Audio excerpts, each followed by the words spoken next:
এই যে আমরা আসলাম, আমি আর আমার ভাই মধু। এই হচ্ছে স্যার মধু, যার ভিডিও করেছিলাম, করার পরে সে সারা বাংলাদেশে ভাইরাল হয়েছে বিভিন্ন মিডিয়ায়। আপনারা মধুর পাশে দাঁড়াবেন। মধু প্রতিবন্ধী হলেও সে সমাজের বোঝা না।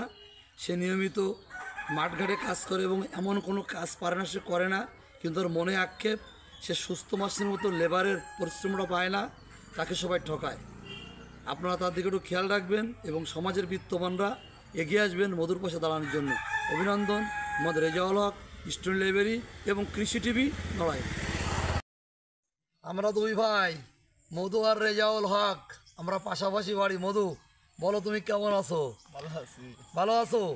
ভিডিও করার পর কি লোকজন আসতেছে? আসতেছে, কি বলতেছে তারা? সবকিছু বার্তা আসছে, আমার দৃশ্য সবকিছু বার্তা আসছে, সাক্ষাৎকার নিচ্ছে? আপনি খুব কষ্টে আছেন না ভাই? সাক্ষাৎকার নিচ্ছে, তাই তো? ভাই আর তুমি এমনি এখন কোথায় যাচ্ছ? আমি কাজে যাচ্ছিলাম। কার বাড়ি? অনালি বাড়ি।